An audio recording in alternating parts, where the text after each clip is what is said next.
Good morning, and thank you for joining this online virtual service of the First Unitarian Church of Alton on this 13th day of September 2020. I'm Robin Berkeley, and I'm the president of this congregation.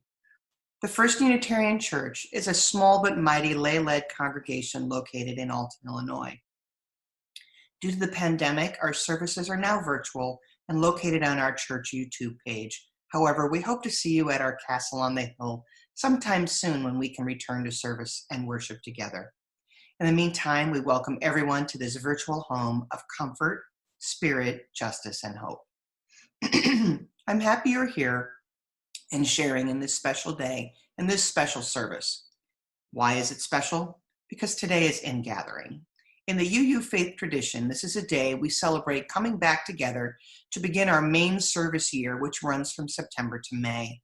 Typically, we may share a water communion service where people bring water to share from their homes or their travels from the summer, or we may have a picnic to bring people together to reaffirm our covenant and our mission.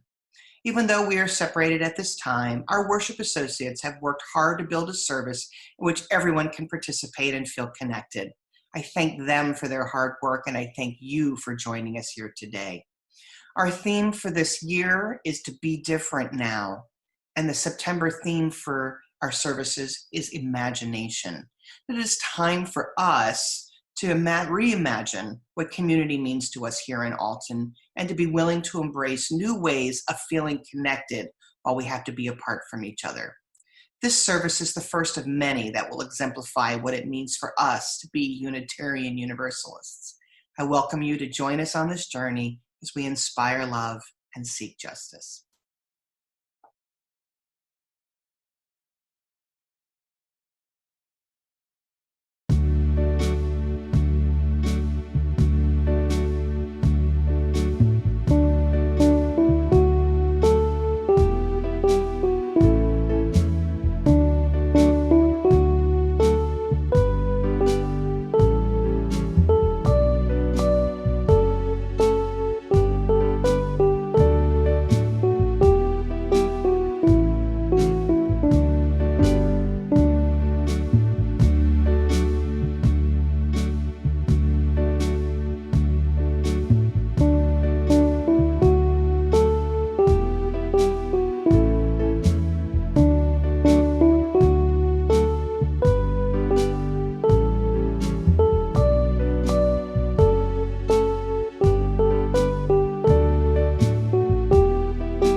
We, the member congregations of the Unitarian Universalist Association, covenant to affirm and promote the inherent dignity and worth of every person. Justice, equity, and compassion in human relations. Acceptance of one another and encouragement to spiritual growth in our congregation. A free and responsible search for truth and meaning. The right of conscience and the use of the democratic process in our congregations and in society at large. The goal of world community with peace, liberty, and justice for all.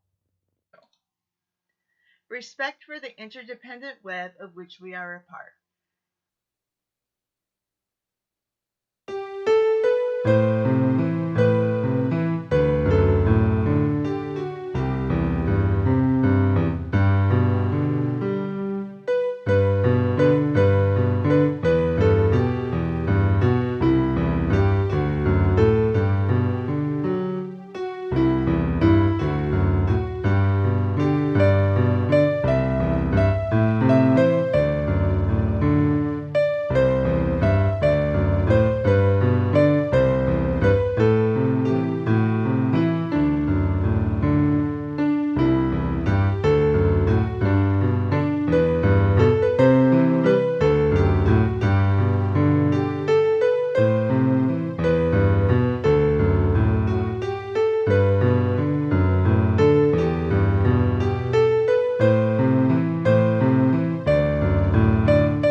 The living tradition we share draws from many sources.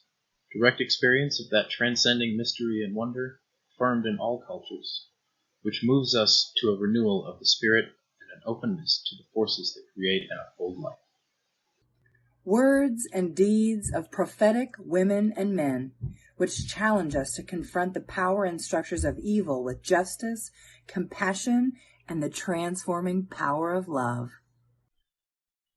Wisdom from the world's religions, which inspires us in our ethical and spiritual life. Jewish and Christian teachings, which call us to respond to God's love by loving our neighbors as ourselves. Humanist teachings, which counsel us to heed the guidance of reason and the results of science, and warn against the idolatries of the mind and spirit. Grateful for the religious pluralism which enriches and ennobles our faith, we are inspired to deepen our understanding and expand our vision. As free congregations, we enter into this covenant, promising to one another our mutual trust and support.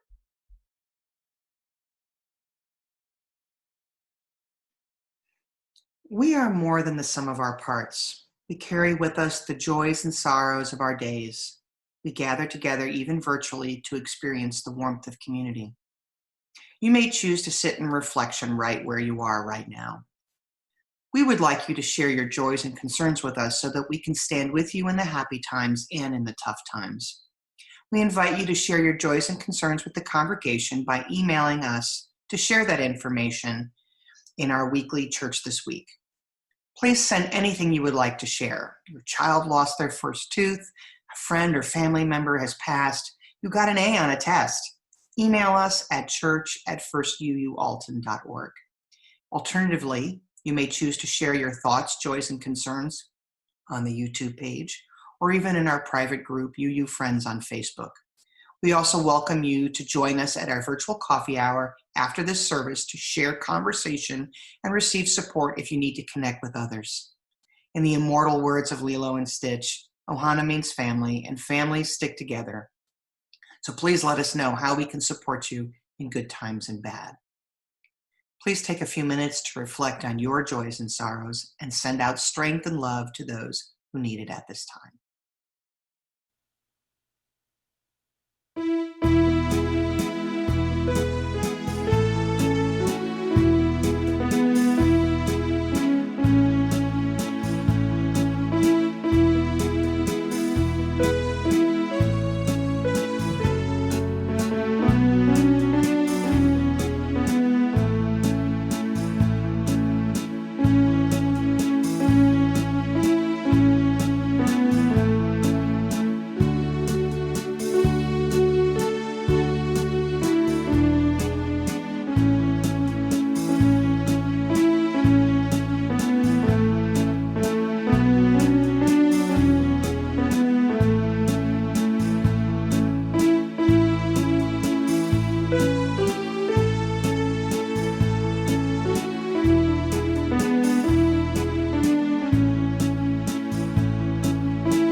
Greetings all. I'm Robin Berkeley. I'm the president of the First Unitarian Church of Alton congregation, and I am excited to be here to talk a little bit about our mission, our vision, and how that affects all of us here at First Unitarian.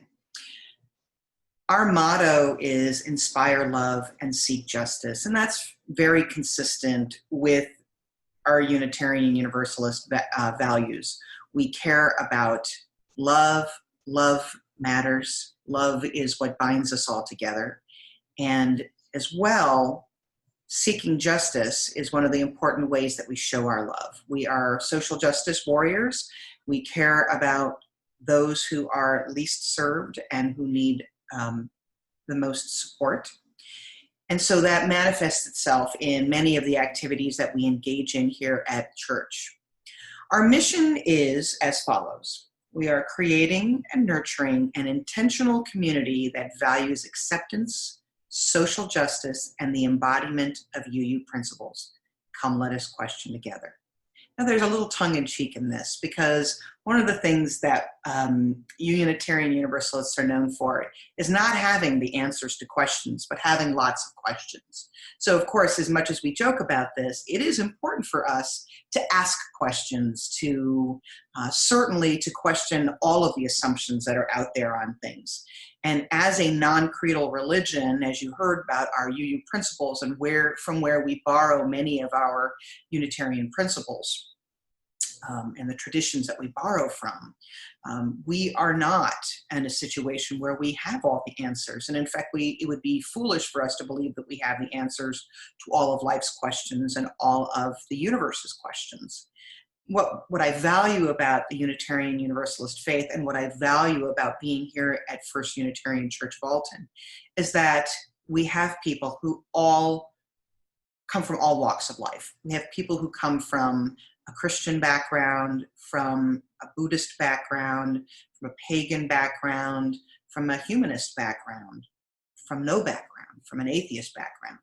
And we all feel connected because we all support each other's path to truth, whatever that truth may be.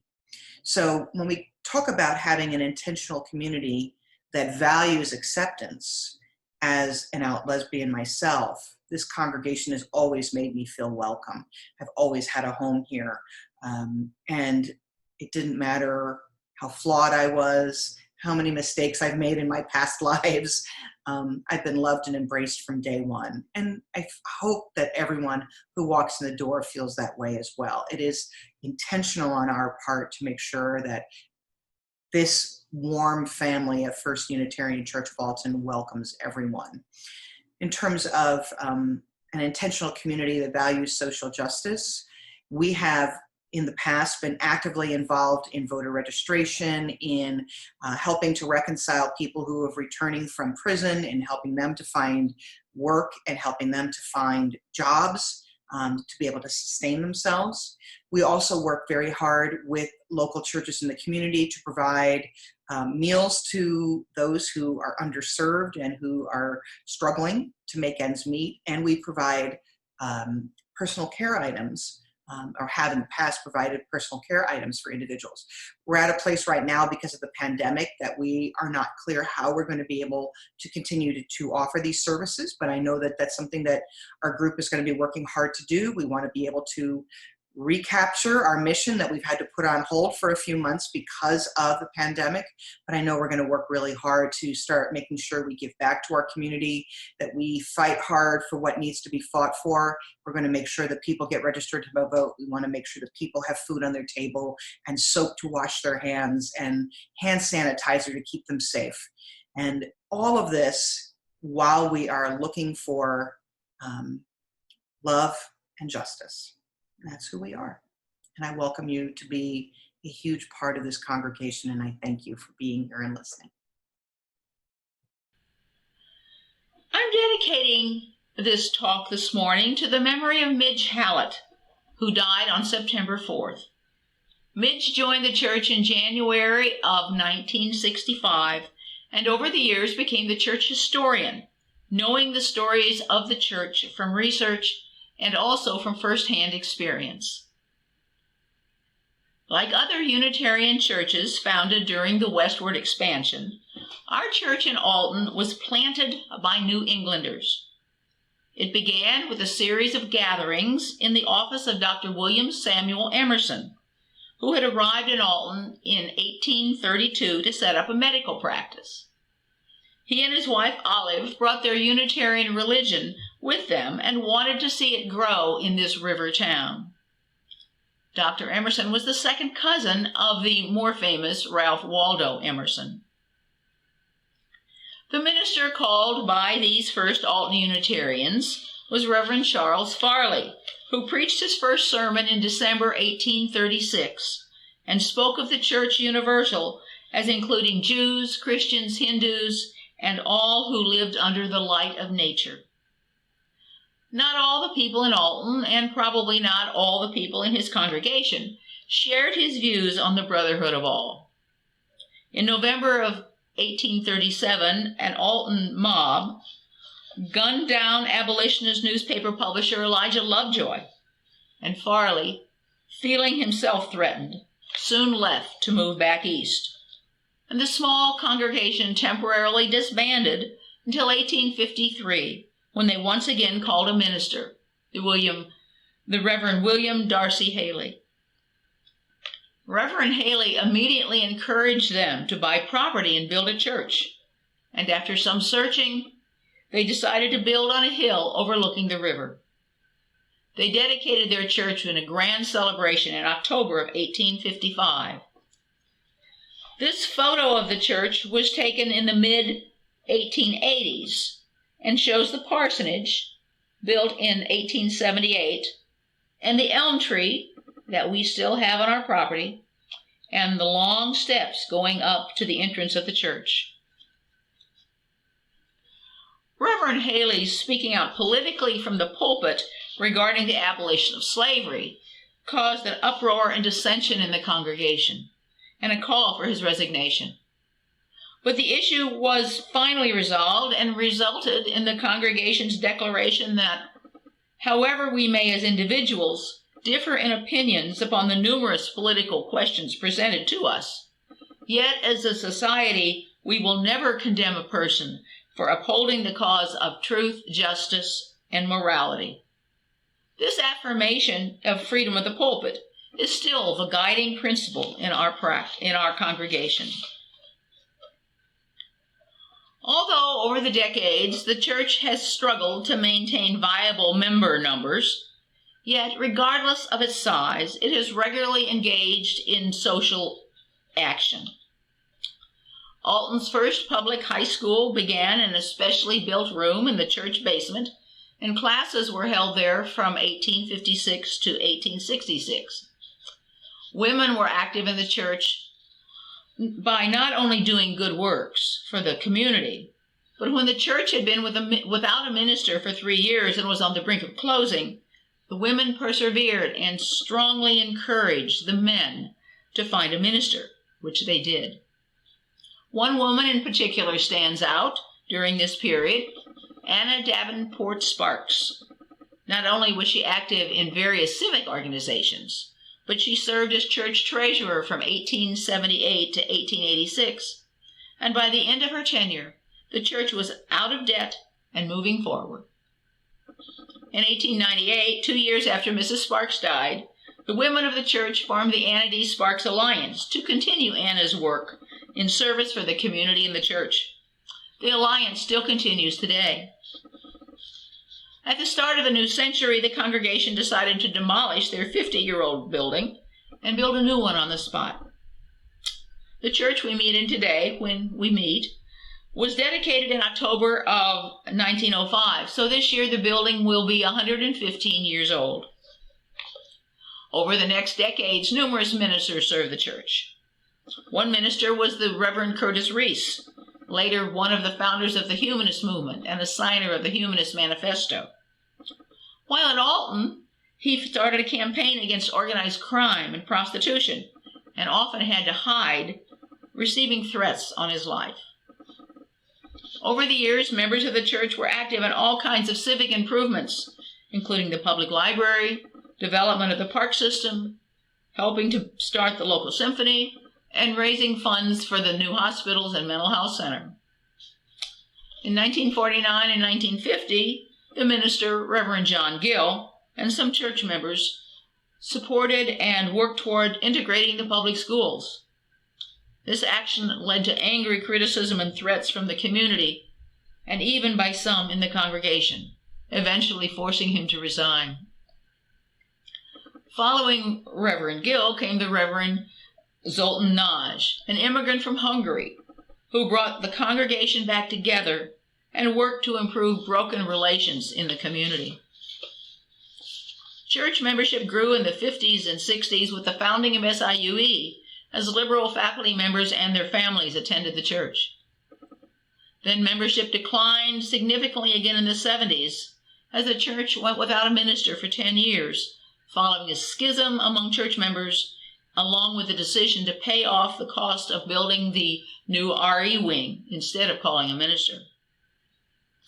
In 1978, encouraged once again by the women of the church, a new minister was called, the Reverend Sylvia Faulkner, our first woman minister, and she brought the congregation numbers back up and helped create the organizational structure the church needed. Over the next 40 years, the church has continued to work for many social causes, as well as tending to its members' needs for pastoral care, religious education, and spiritual growth. In 2007, it became a welcoming congregation, encouraging the support of the GLBTQ population. 3 years in a row, teams from the church went to Louisiana to help repair homes following Hurricane Katrina. In 2008, a monthly lunch program for those in need was begun, which morphed in 2016 into a program to distribute personal and household care products. So it has been 184 years since Reverend Farley gave his first sermon, and we are still here. I've been a member of First Church for a number of years now. I took a break for a little while before coming back. In that time away from the congregation, I realized what I was missing. First and foremost is the feeling of family.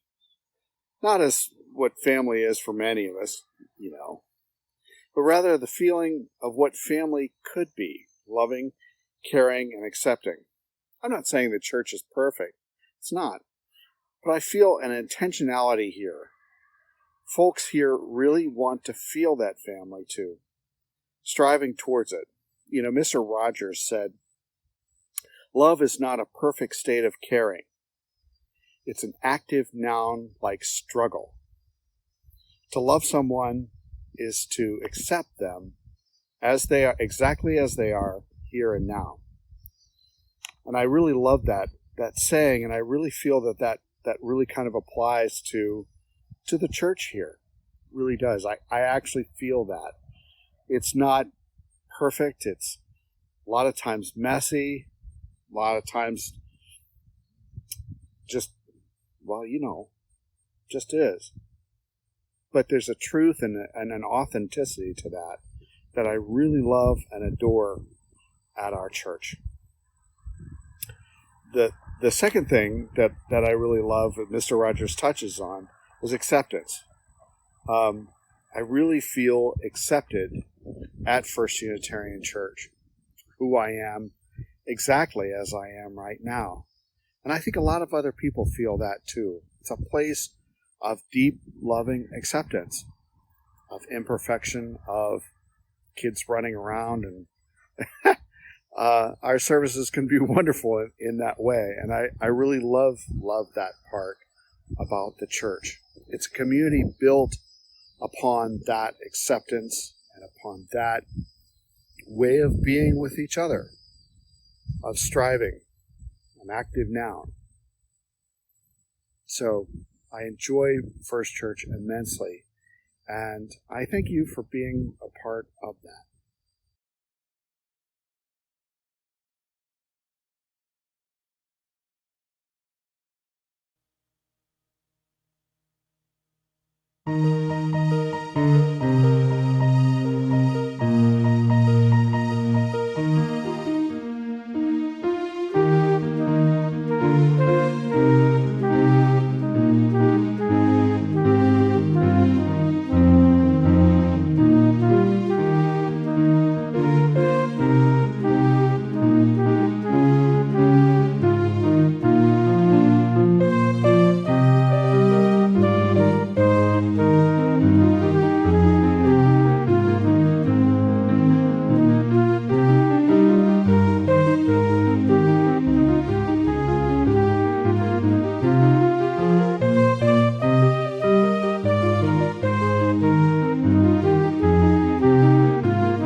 I wanted to thank a number of people for making today's Ingathering possible. Robin Berkeley, Joy Heft, Peg Flack, Jerry Johnson, Tracy Kokow, Paula Moore, Mary Johnson, Aiden Christ, Casey Luker, and Jennifer Lewis. Really, really so appreciate it. And last but not least, our great chief engineer, Alex Heft, for doing so much. You're the Scotty of our Starship Alton here. So thank you so much. And I also want to thank all of you for sending in your pictures of your tea light, of your chalice lighting. That just makes it so special. It's kind of our first potluck service where everybody brings a dish. So thank you so much for those of you who did. Take care. Love, light, and grace.